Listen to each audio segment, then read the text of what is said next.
नमो अरिहंताणं नमो सिद्धाणं नमो आयर्याणं नमो वज्रायाणं नमो लोये सव्यसाहुनं मोक्षमार्गस्य नेतारं भेतारं कर्म भूभृतां ज्ञातारं विश्वतत्त्वानां वन्दे तद्गुणलब्धये।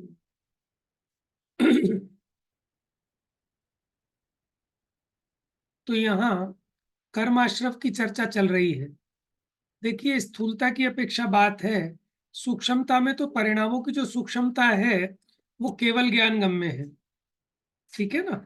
ये मोटे मोटे रूप से ऐसा डिवीजन किया गया है क्योंकि एक ही परिणाम अनेक प्रकार के कर्मों के आश्रव का कारण भी बनता है।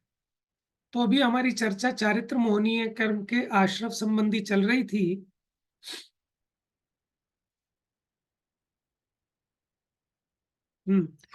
तो कषायोदया तीव्र परिणाम चारित्र मोहस्य, कषाय के उदय से जो तीव्र परिणाम होते हैं जीव के, माने चारित्र मोहनीय संबंधी आश्रव के कारण होते हैं, माने कषाय की तीव्रता वाले परिणाम, संकलेश भाव रूप परिणाम।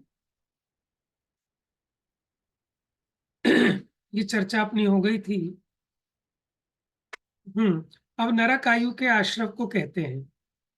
देखिए, एक होती है नरक गति, एक होता है नरक आयु। दोनों में क्या डिफरेंस है, कोई बताएगा?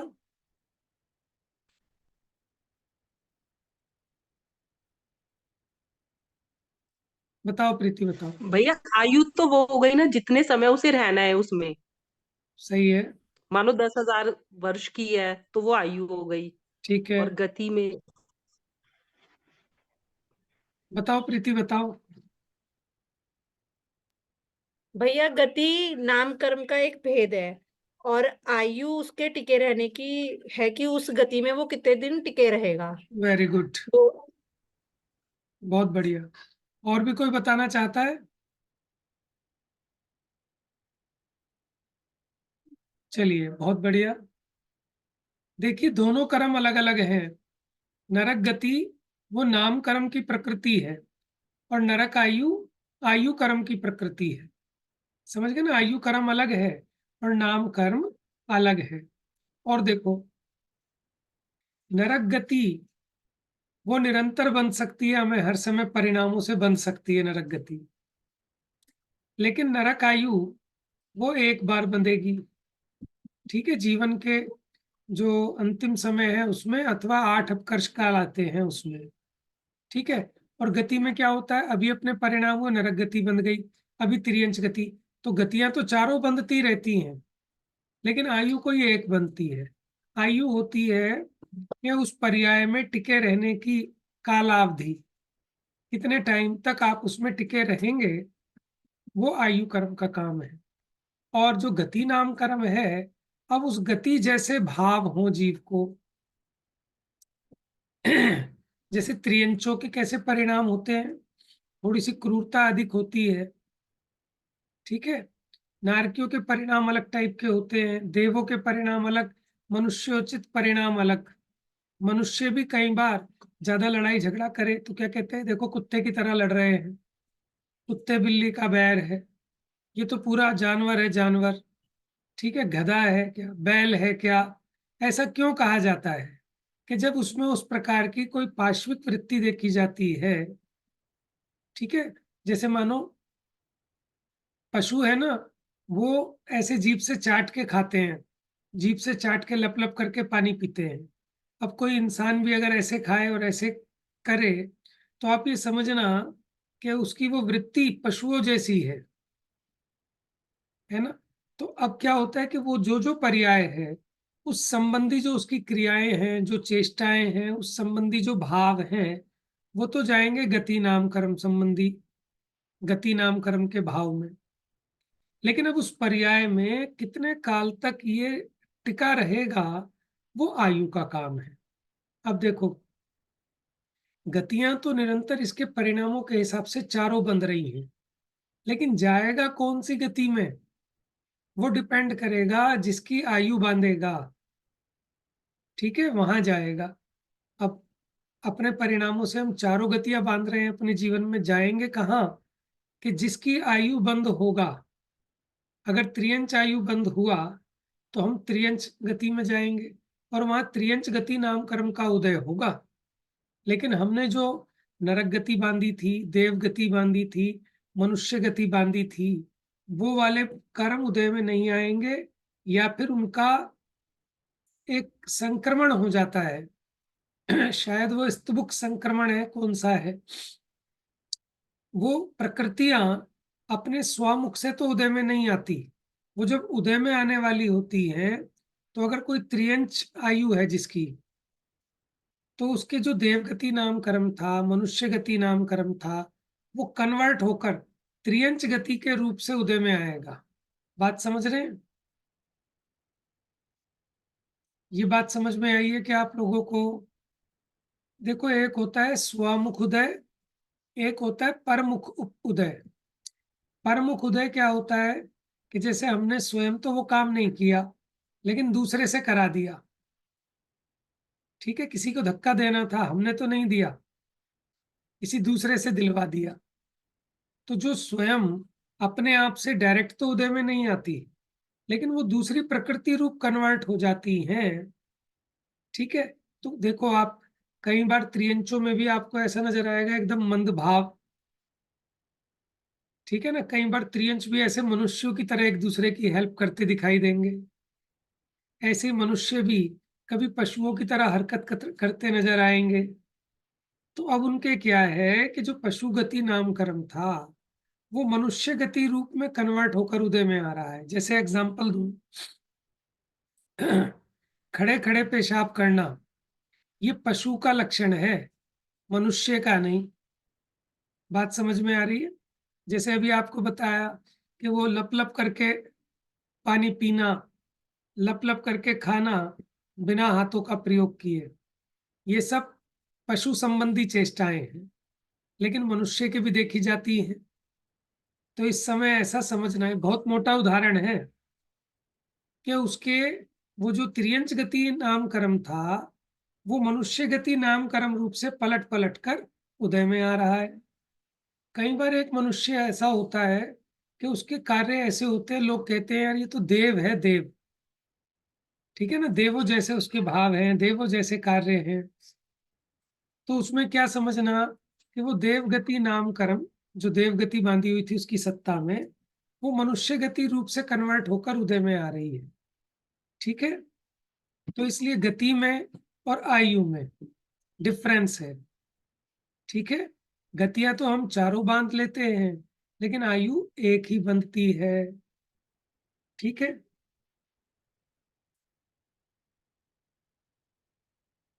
और जाएगा किस गति में? जिसकी आयु बांधेगा।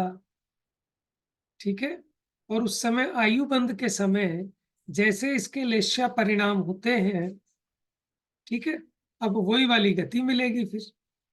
अब कोई कहे किसी ने जीवन भर तो बहुत धर्म ध्यान किया, बहुत पुण्य किया लास्ट क्लास में शायद डिस्कशन हुआ था इस पर। अब मरते समय मान लो उसके परिणाम खराब हो गए।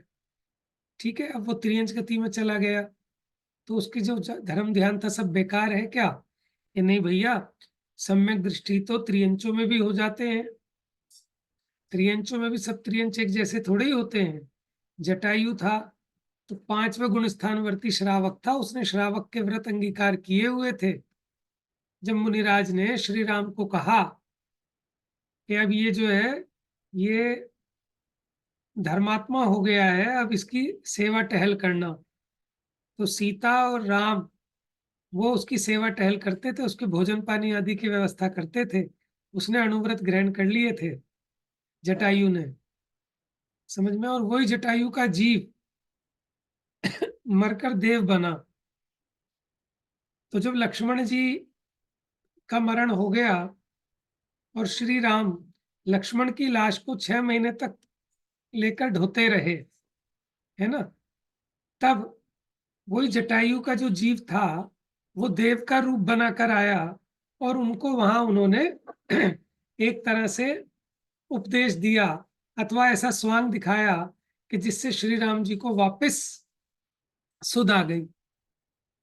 है ना। तो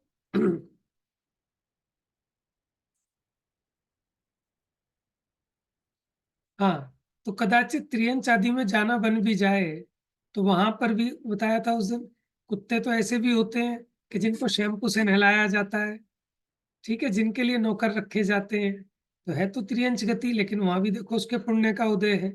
और कुछ मनुष्य ऐसे हैं कि वो त्रियंचों से भी गया गुजरा जीवन व्यतीत करते हैं, उनको खाने के लिए रूखी रोटी भी नहीं मिलती। समझ में आया ना। तो वो सब चीजें साथ साथ चलती हैं। देखिए, आपने जो अपने भाव परिणाम अच्छे किए, ऐसा नहीं है कि वो वेस्ट हो जाएंगे, बेकार हो जाएंगे। और जो जीवन भर धर्म ध्यान करता है, पहले तो उसके परिणाम खराब होने के चांसेस नहीं होते, ठीक है ना। लेकिन फिर भी किसी की होनहार खोटी हो, कदाचित हो जाए तो हो जाए, ठीक है, एक्सेप्शन तो सब जगह है। लेकिन मुख्यपने चांसेस तो यही है ना कि जो अपना जीवन धर्म ध्यान में व्यतीत करता है, तो मरते समय भी उसके परिणाम निर्मल होते हैं। और कहीं जो हम ऐसा देखते हैं, तो हम तो अपनी स्थूल बुद्धि से देखते हैं, ठीक है। जैसे मैं बता रहा था कि मरते जीवन भर रात्रि भोजन नहीं किया, लेकिन मरते समय रात्रि भोजन मांग रहे हैं, तो हमें क्या लगता है, भैया इनकी गति बिगड़ गई।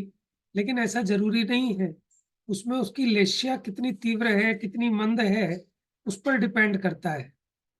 और उसके अलावा कई बार ऐसा भी होता है कि हमने जो छोड़ रखा था वो जबरन छोड़ा था, त्याग बुद्धि नहीं थी, तत्व ज्ञान नहीं था, ठीक है ना, तब भी ऐसी कंडीशन बनती है। तो इसलिए हम जो नियम आदि लें, उसको सोच विचार कर, उसके संबंध में उसके गुण दोष विचार कर नियम ग्रहण करेंगे, तो वो नियम तोड़ने की, टूटने की नौबत नहीं आएगी। लेकिन फिर भी अगर किसी का कर्मोदय तीव्र हो तो हो, लेकिन करने लायक तो यही काम है ना। अब अगर ये सोचकर हम नियम संयम अंगीकार ही नहीं करेंगे, तब तो परिणाम बिगड़े ही रहेंगे हर समय, ठीक है। चलिए आगे बढ़े, कुछ पूछ रहे हैं किसी ने, या किसी ने कुछ कहना हो। चलिए, तो अब ये नरक आयु के आश्रम की बात कह रहे हैं।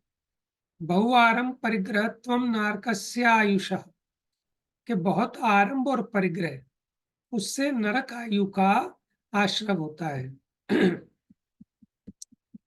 देखो, आरंभ क्या होता है कि जो अपने षट कर्म है,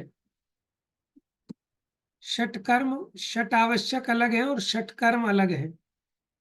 षट आवश्यक तो पुण्य रूप है, धर्म रूप है, लेकिन जो षट कर्म है वो पाप रूप है।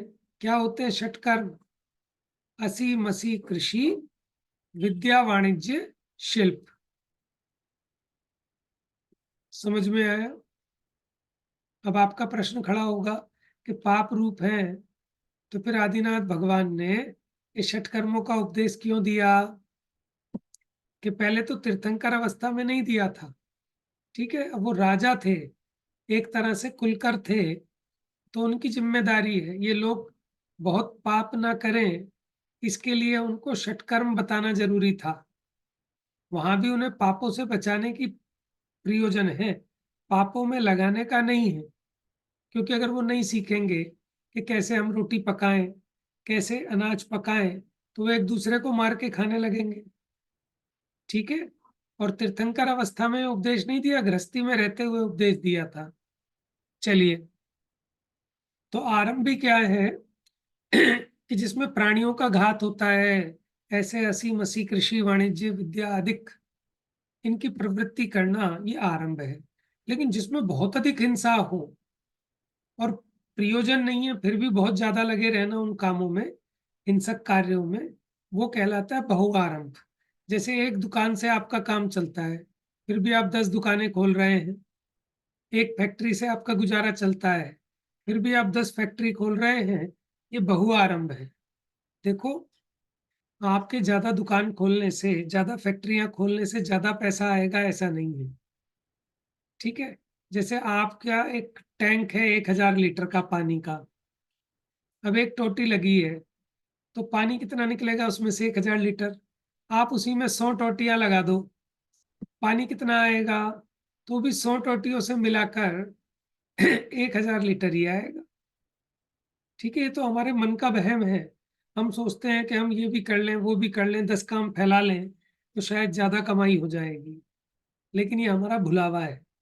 देखो, जितना आपके भाग्य में है, ठीक है, वो एक काम से भी उतनी कमाई हो जाएगी, और नहीं है तो आप जितना फैलावा फैलाओगे उल्टा नुकसान ही नुकसान होगा, है ना।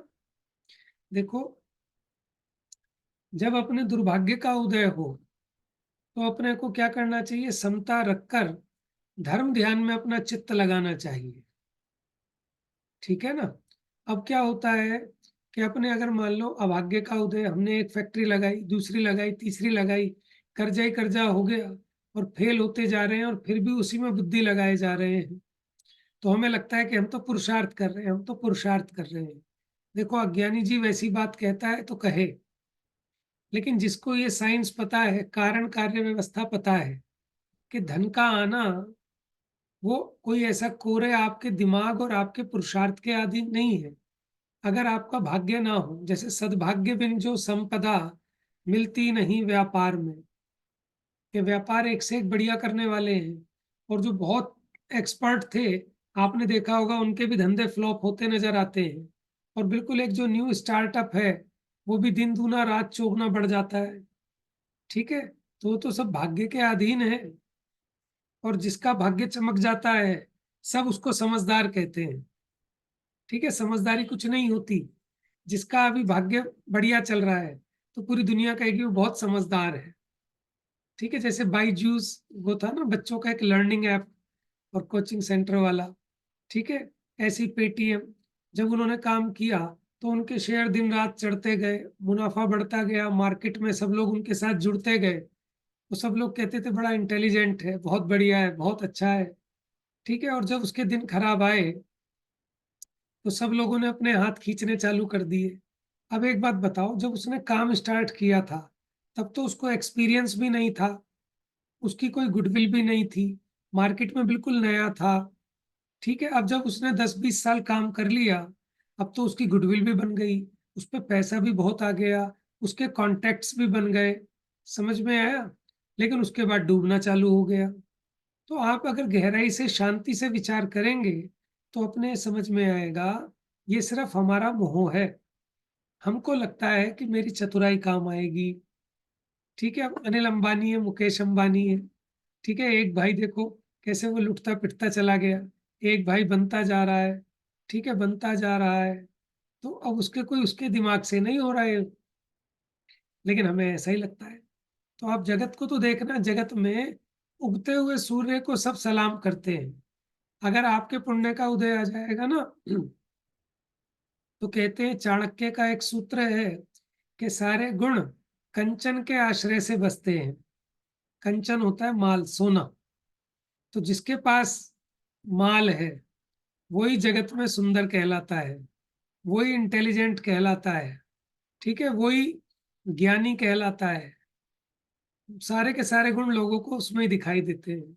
और आज आपके पास पाप का उदय आ जाए, आपके पास धन ना हो, तो 50 लोग ये कह देंगे कि ये तो मूर्ख है, इसमें तो अकल नहीं है, ठीक है। तो आप ये देख लेना। तो इससे हमें इस बात का निर्णय करना चाहिए कि हमारी बुद्धिमानी से कुछ नहीं होता। मैंने ऐसे ऐसे लोग देखे हैं, बहुत इंटेलिजेंट, बहुत अच्छी डिग्री ली हुई है, बहुत पढ़े लिखे हैं, और फिर सब छोड़ छाड़ के 15-20 हजार रुपए की दुकान पे नौकरी कर रहे हैं, ठीक है। और ऐसे भी मैंने देखे हैं, 12वीं पास है सिर्फ, थोड़ा सा अकाउंट्स का काम सीखा और सीए से भी ज्यादा पैसे कमा रहे हैं, ठीक है। अब जो कमा ले तो लोग कहेंगे भाई बहुत इंटेलिजेंट है, और नहीं कमा पाए तो मूर्ख है, इसमें अकल कम होगी। तो ऐसा नहीं है। तो इसलिए हमें बहुत आरंभ नहीं करना चाहिए। मेरे कहने का मतलब सिर्फ इतना है कि ठीक है, अपने से रहा नहीं जाता तो जितना कम से कम आरंभ में अपने को संतुष्ट कर सके करना चाहिए। ज्यादा आरंभ करने से कोई आपकी किस्मत से ज्यादा नहीं आ जाएगा। देखो, 1 लीटर का लोटा है, ठीक है, आप अपनी बाल्टी में डुबो के भरो, कितना पानी आएगा उसमें? 1 लीटर ही आएगा, 1 लीटर का है तो। लेकिन कोई कहे अरे हाँ बाल्टी से भर रहे हो, हम तो कुएं से भरेंगे, कुएं से। तो कुएं से भैया कितना दूर आएगा? लेकिन कुछ लोग ऐसे भी तो होते हैं कि चलो अब हमारी किस्मत में ही लिखा है, जितना होगा उतना ही आएगा, तो वो घर ही बैठ जाते हैं कि अब काम ही नहीं करना है। तो भैया वो सही है, फिर वो तब भी देखो आ ऐसा जाएगा है, उनको। ऐसा है, घर बैठ जाते हैं ना वो तो प्रमादी हैं।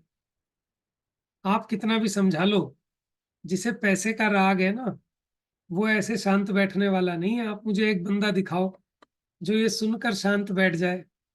क्योंकि ये जीव को पैसे का अट्रैक्शन ऐसा है कि इसको कितना ही समझाओ फिर भी मानने वाला नहीं है। और जो कामचोर है उसकी तो बात ही अलग है। बात समझ में आ रही है? ऐसे भी तो लोग वही तो होते पूछ हैं। रही हूँ, जो कामचोर है तो उसके भाग्य में जो भी लिखा है वो उसे कैसे मिलेगा, क्योंकि काम तो कर नहीं रहा वो। आप एक बात बताओ, मैंने ऐसे बहुत एग्जाम्पल देखे हैं, जिंदगी में एक फूटी कोड़ी नहीं कमाई और पूरी मौज की है, पूरी मौज। चाहे बच्चों ने कमाया, चाहे घरवाली ने कमाया, चाहे किसी ने कमाया। अब बताओ उसका भाग्य है कि नहीं? उसे ऐसी घरवाली मिली है जो नौकरी करती है बढ़िया, उसे ऐसे होनहार बच्चे मिल गए कि जो बढ़िया काम करते हैं। ठीक है, शाम को रेड़ी लगाते हैं, सुबह अखबार डालते हैं, दूध बांटते हैं, और फिर स्कूल में पढ़ते हैं और पढ़ लिख के कामयाब हो जाते हैं, नौकरी करते हैं। और उस बाप ने जिंदगी में नहीं कमाया, बस हुक्म चलाया। तो उसके पुण्य का उदय, तभी तो उसको ऐसे बीवी और बच्चे मिले हैं। तो वहां पे भी भाग्य तो मानना ही पड़ेगा उसका। है ना? पर भैया वही है ना कि हर जगह पे ये चीज हम नहीं कर सकते कि फॉलो। जैसे मान लो हम ही घर में बैठ जाए कि चलो अब हमारा तो कोई है ही नहीं आगे पीछे, तो कौन ला के देगा नहीं नहीं, ऐसा है, ये। देखो मुझे एक बात सुनो। पहले तो ना देखो, जीव ऐसा बैठ नहीं सकता, या तो उसको इतना गजब का श्रद्धान हो, या आपकी धर्म हाँ, बुद्धि हो। आप खाली बैठ भी जाओगे तो और ज्यादा बेचैन हो जाओगे, बीमार हो जाओगे, परेशान हो जाओगे। देखो, आप खाली भी बैठ जाओ, मुझे एक बात बताओ, मुनिराज सब छोड़ छाड़ के निकल गए जंगल में। ठीक है, अब आपने सुना होगा, अब उन्हें कौन खिलाएगा? वो तो मुद्रा लेके निकलते हैं ऐसे। ठीक है, और बताओ लोग कितने इज्जत के साथ, नवदा भक्ति के साथ कैसे आहार कराते हैं, बताओ उनको। भाग्य है कि नहीं है?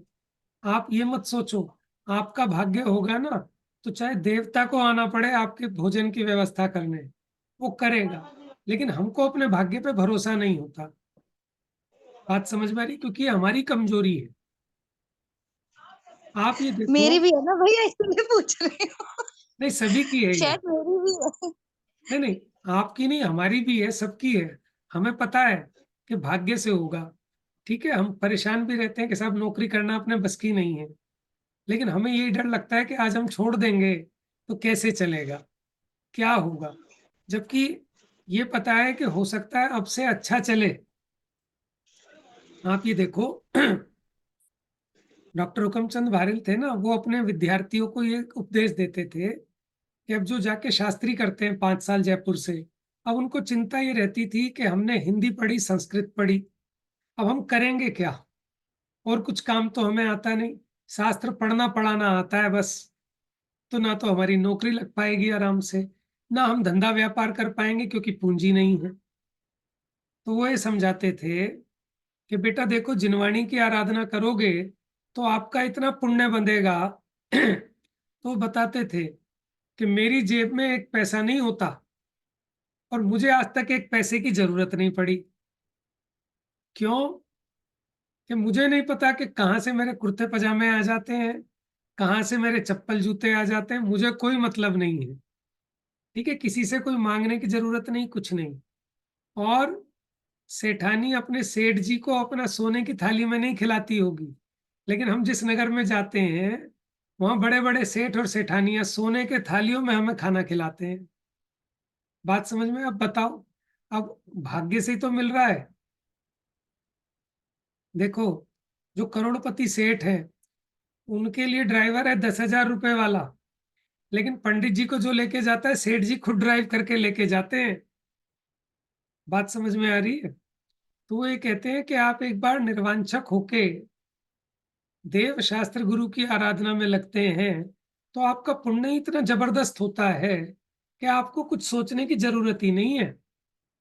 मुनिराज सोचते हैं कि मुझे भोजन कब मिलेगा, कैसे मिलेगा। अरे वो अपने स्वरूप के उसमें इतना मस्त हैं कि हमें भोजन चाहिए ही नहीं। लेकिन उनका पुण्य इतना है कि लोग कैसे लाइन लगा लगा के, हे महाराज, हे महाराज। ठीक है, अब बताओ। तो ये तो हमें श्रद्धा लानी है, और हमारा चित्त तब शांत रहेगा कि जब हम अपने जीवन में जितना अधिक धर्म को धारण करेंगे तो चित्त भी शांत रहेगा। देखो, हमें कुछ नहीं चाहिए, लेकिन दुनिया हमारे हाथ पैर जोड़ जोड़ के खिलाएगी, पिलाएगी, सब काम करेगी। हम्म। देखो, चंद्रगुप्त मौर्य था ना, सम्राट चंद्रगुप्त, उसने दीक्षा ली थी किनसे? भद्रबाहु स्वामी के साथ गए वो। तो यहाँ अकाल पड़ने वाला था, तो 12 वर्ष के लिए साउथ में जाने लगे। तो जो भद्रबाहु स्वामी थे, उनका स्वास्थ्य ठीक नहीं था, तो उनका समाधि मरण कराने के लिए वो रुक गए। कहाँ? कौन से जंगल थे, गिरनार के या कहाँ के? तो वहां वो रुक गए। अब भद्रबाहु स्वामी तो आहार वगैरह लेते नहीं थे। अब चंद्रगुप्त महाराज जो थे, मुनिराज, अब वो आखड़ी लेके जाते थे। अब वो भयंकर जंगल, ठीक है ना, वहां कहाँ आहार मिले? लेकिन वहां देवों ने पूरा नगर बसा दिया। ठीक है, देवताओं ने वहां पूरी नगरी बसा दी जंगल में, और 4 महीने तक चौमासा चल रहा था। निरंतराय मुनिराज का आहार होता रहा। ठीक है। तो एक दिन क्या हुआ कि ये अपना कमंडल भूल आए। तो जब ये कमंडल लेने गए, तब उन्होंने देखा कि वहां तो कुछ नगरी वगरी है ही नहीं। तब उन्हें समझ में आया कि ये सब देवों की मायामयी रचना थी, और मुनिराज असंयमियों से आहार ग्रहण नहीं करते। फिर उन्होंने प्रायश्चित लिया था इस बात का, क्योंकि देव तो असंयमी होते हैं, तो देवों के हाथ से आहार लेना नहीं, इसलिए बाद में प्रायश्चित किया था। बात समझ में आ रही है? जैसे अन्य लोग कहते हैं ना, पता नहीं किस रूप में आपको नारायण मिल जाए, तो इसलिए वो सब पे दया करते हैं, किसी भिखारी को भी खाली नहीं लौटाते, क्योंकि उनके ग्रंथों में। ये किसको मिलेगा पढ़ने के लिए, ये चंद्रगुप्त मौर्य वाला प्रकरण? मैं आपको पीडीएफ भेज दूंगा, देख के। हाँ भैया भेज। ठीक। तो आप ये देखो, अन्यमती ऐसी कथाएं बहुत है अन्यमतियों में, कि उनके शिवजी कभी ग्वाले का रूप बना के आ गए, कभी भिखारी का रूप बना के आ गए। ठीक है ना, इसलिए वो इस ऐसी कथाएं इसलिए लिखी कि आप प्राणी मात्र के प्रति दया पालो। कभी त्रियंच के रूप में आ गए, तो आप कभी किसी के साथ बुरा मत करो। वो उनकी थ्योरी ये है कि सब जो है परमात्मा का अंश है, ना जाने कब किस रूप में परमात्मा मिल जाए। ठीक है, तो वहां वो इसलिए सबकी दया पालते हैं, सबका ध्यान रखते हैं। तो हमारी कर्म फिलोसफी ये कहती है कि अगर आपके भाग्य का उदय है ना, तो कोई भी आपको निमित्त मिल जाएगा। आपके जो पुण्य कर्म के परमाणु हैं, ठीक है, वो किसी के शरीर में लगकर देवता आदि का निमित्त मिलकर आपके सारे काम आके सिद्ध करेगा। और आप कहोगे भैया आप तो भले पधारे। मान लो आप बीमार पड़े हो, आपको कोई पूछने वाला नहीं है, तो वैसे ही आपके भाग्य का उदय होगा, तो कोई अनजान व्यक्ति भी आ जाएगा आपकी सेवा करने, पूछने, मौके पे मिल जाएगा। तो ये और कोई किसी ने नहीं किया, आपके अपने उदय ने किया। ठीक है, आपके पुण्य कर्म के उदय से ऐसा होता है। देखो, जिनके कोई बीवी बच्चे नहीं है, उनकी भी बड़ी सेवा करने वाले लोग मिल जाते हैं, और जिनके खुद के बीवी बच्चे हैं वो नहीं पूछते, पड़े पड़े सड़ते हैं लोग। तो अपने उदय का ही तो क्या खेल है हमारे ना। यहाँ रहते हैं ना, एक बाबा जी हैं, वो 70-75 बरस के होंगे। उनका परिवार है, उन्होंने ब्रह्मचर्य कर रखा है, और उनकी सेवा यहीं पर ही एक रहते हैं जेंट्स, वही करते हैं सब सारा। और वो एक टाइम 2 टाइम खाते हैं, तो खाना खिलाने वाले उन्हें बहुत मिल जाते हैं, क्योंकि शुद्धि का खाते हैं वो, बहुत मिल जाते हैं। और बाकी सारी जो सेवा है वो एक आदमी है, अपने घर में रख रखा है, वो सारा करता है। और वो खुद मंदिर भी नहीं जाता होगा शायद, वो खुद मंदिर भी नहीं जाता होगा, जैन है, लेकिन उनकी पूरी सेवा कर देता है, जो भी उनको चीज की हाँ, जरूरत है, कोई सही चाहिए, बात है। या उनको बर्तन धोने या कपड़े धोने, क्योंकि वो बहुत लिमिटेड सा रखा हुआ है उन्होंने, कि 4 बर्तन में बस अपनी कॉफी सी पी ली, या किसी के घर एक टाइम खाना खा लिया, दूसरा टाइम मिला तो मिल गया, नहीं मिला तो नहीं, कोई ना कोई मिल जाता है यहाँ पे कृष्णा नगर में ना। तो शायद आप जानते भी होंगे, बहुत है सेवा करने वाले उनकी। अब और आप उनका, ये हाँ देखो ना, उन्हें कोई दूसरा खिलाने वाला नहीं है, उनका पुण्य कर्म उनको खिलाएगा। देखो जितना आयु क्रम लिखा है उतनी रोटियां भी तो लिखी होंगी ना। जब आयु क्रम निश्चित है कि कितने टाइम तक आपने जीना है, तो उतनी रोटियां भी तो लिखी होंगी ना आपके नसीब में। कोई भूखे रह के तो जिएगा नहीं इतनी लंबी उम्र। लेकिन ये हमारा मोह है कि हमको श्रद्धा नहीं होती। चलो कोई बात नहीं, मोह है। तो मेरे कहने का मतलब ये है कि एक ही काम कर ले आदमी, ज्यादा अपने उपयोग को खराब ना करे, और जितना हो सके धर्म बचाकर, मैंने समय बचाकर धर्म ध्यान में चित्त लगाए। अभी वैराग्य भावना के प्रकरण में भी ये बात चल रही थी कि बीज राख फल भोगवे, जो किसान जग माही, त्यों चक्री नृप सुख भरे, धर्म विसारे नाही। किसान होता है ना, वो फसल उगाता है, गेहूं उगा, तो क्या सारे गेहूं को खा जाता है? वो पहले थोड़ा सा बीज नेक्स्ट टाइम बोने के लिए थोड़ा सा गेहूं बचा के रखता है, और फिर बाकी बचे हुए गेहूं को अपने भोग में लगाता है अथवा बेचता है। अगर वो सारा गेहूं खा जाए तो भूखों मरेगा। ऐसे ही आपको पुण्य के उदय में जो समय मिला, जो सुविधाएं मिली, ठीक है, जो संयोग मिले, उन सबको भोगों में लगा देंगे तो फिर क्या होगा? आगे भूखों मरेंगे। इसलिए समझदार व्यक्ति जो वज्रदंत चक्रवर्ती हैं, वो क्या करते थे? त्यों चक्री नृप सुख भरे, धर्म विसारे नाही।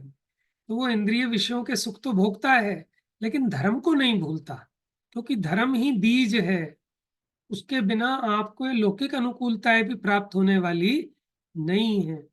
हमारी बुद्धि बुद्धि से कुछ नहीं होता, बहुत जगह फंस जाते हैं, तब भगवान को याद करते हैं लोग, हे भगवान हे भगवान हे भगवान, बस बस ये मैटर सुलट जाए, ये काम निकल जाए, बस अब की बार ये आपदा दूर हो जाए, समझ में, 1.25 का प्रसाद चढ़ाऊंगा।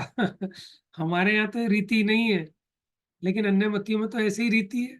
तो भगवान को रिश्वत थोड़ी चलती है। जीव अपने परिणाम सुधारे, अपने परिणामों में धैर्य लाए, धर्म ध्यान में चित्त लगाए, तो पाप का उदय भी पलटकर पुण्य में संक्रमित हो जाता है। तो हमारा तो फोकस आज इस बात पे है। और मैं आपको क्या, अपने आप को समझा रहे हैं कि बहु आरंभ, कि बहुत ज्यादा आरंभ नहीं करना। अब हमारी सरकारी नौकरी है, अच्छी सैलरी आ रही है, फिर भी हम सोचे कि हम ट्यूशन भी पढ़ा लें, हम 2 काम और पकड़ लें, तो क्या होगा कि वहां नौकरी में डिमोशन हो जाएगा। आना तो उतना ही है जितना आना है। बात समझ में? ज्यादा हाथ पैर मारने से भाग्य से अधिक नहीं मिल पाएगा। ज्यादा आकुलता नहीं करना, इस बात के लिए कह रहे हैं।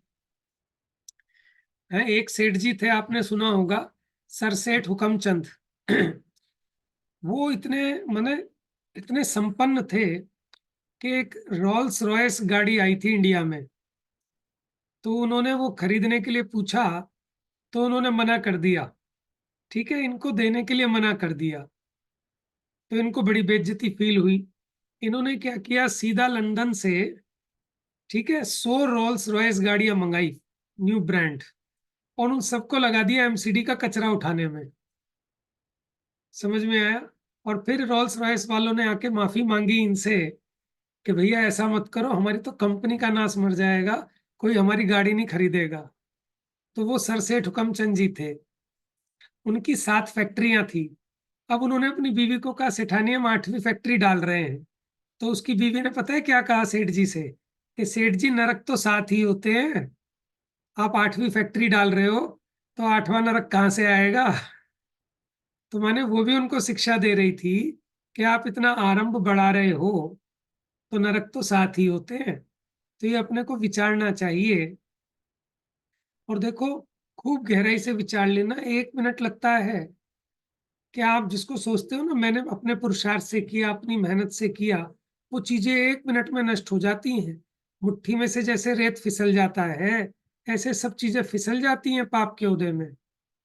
तो जीव को क्या करना चाहिए कि अब यहाँ भेद ज्ञान करना चाहिए, कि अपनी बुद्धि को ठीक करना चाहिए। माने आपको समझाने के लिए कोई आया है, आपका पुण्य का उदय है, ये झटके लगते हैं जीव को सावधान करने के लिए। देखो, किसी को अटैक आया और अटैक आने के बाद बच गया, तो उसका पुण्य का उदय है। अब वो समझ जाएगा कि थोड़ा अपनी डाइट को कंट्रोल करूं, थोड़ी सी वॉकिंग करूं, खान पान का परहेज करूं। और जिसको ऐसा नहीं आया और सीधा ही निमट गया, तो उसको तो चांस ही नहीं मिला।